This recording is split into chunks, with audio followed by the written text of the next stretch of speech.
Christophe. Notre invité ce soir est Véronique Le Floch, secrétaire générale de la Coordination Rurale, deuxième syndicat agricole français. Bonsoir. Bonsoir. Madame. Si on vous invite, c'est parce que c'est en ce moment les élections en chambre d'agriculture.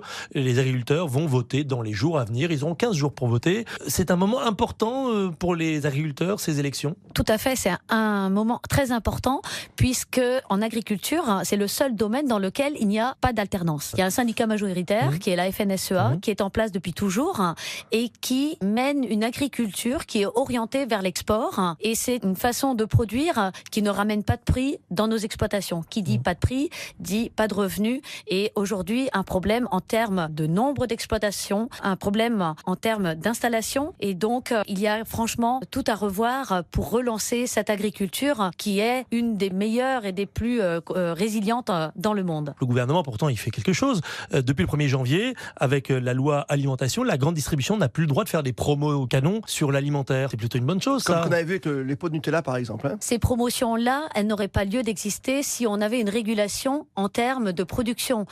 Les promotions viennent du fait de tous les excédents, dans beaucoup de cas. Aujourd'hui, on voit bien les industriels et la distribution qui se battent pour ces promotions parce que ce sont des produits d'appel. L'alimentaire concerne tout le monde et en faisant venir les clients, ils achèteront tout le reste. Alors, on va prendre un exemple. Le prix du lait. Aujourd'hui, la bouteille de lait est vendue entre 70 centimes et 1 euro en supermarché, en fonction de la qualité, en fonction de la marque. Le producteur de lait, lui, aujourd'hui, il est payé quoi? 32, 33 centimes à tout casser le litre? Alors justement, le prix pour le premier trimestre est annoncé autour de 33 centimes, 33 centimes. dans la plupart des laiteries. Ça ne couvre pas les coûts de production. Les coûts de production que l'on a fait évaluer selon une méthode qu'on a définie ensemble avec l'interprofession laitière, puisqu'on est dans le cas du lait, et qui donne pour résultat 396 euros, donc 39 centimes,6, près de 40 centimes.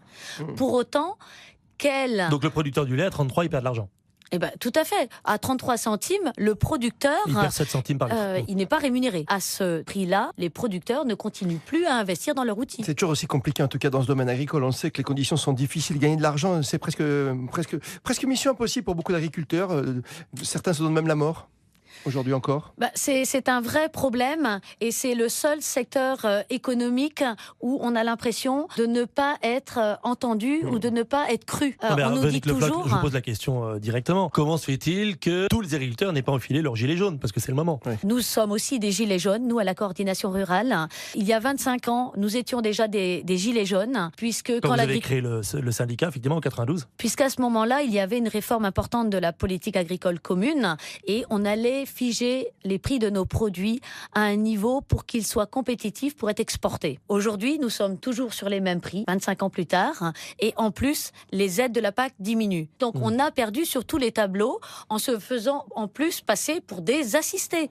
Le prix du lait d'aujourd'hui, c'est le prix des années 86-87. Réactualisé, on serait à 52-53 centimes. Vous venez de dire, on est les gilets jaunes, donc je vous pose la question. Ici, dans RTL Grand Soir, vous allez appeler vos syndiqués 20% des voix aux dernières élections à enfiler un gilet jaune pour les prochains samedis? Nous sommes en permanence en action dans différents lieux de France et nous sommes très appréciés. Les premières sorties, les premiers samedis où nous étions présents, beaucoup nous faisaient la remarque, mais vous, les paysans, vous n'êtes pas là. Sauf que on leur dit, mais comment tu peux savoir qu'un paysan est là ou n'est pas là? Comment tu peux savoir qu'un plombier est là ou n'est pas là?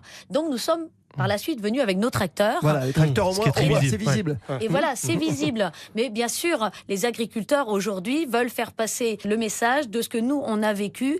On ne peut pas en fait vivre d'aide. Le message que veulent passer aussi les citoyens, c'est qu'ils veulent vivre de leur salaire. Bien sûr. Et c'est tout, quoi. Nous sommes le lundi vert, c'est tout nouveau, tout beau. On a parlé vendredi soir avec vos amis de la filière bovine. Que pensez-vous de cette journée sans poisson et sans viande, déjà dans un monde agricole qui est bien touché? Il y a quand même quelque chose qu'il faut souligner, c'est que ce lundi sans viande et sans poisson... Qui vient d'un collectif de personnalités. Hein, qui vient d'un collectif de personnalités est quand même dangereux vis-à-vis de certaines familles qui font remonter auprès des cantines et des collectivités que s'il n'y avait pas de la viande dans ces cantines, leurs enfants n'auraient pas de viande ou de poisson.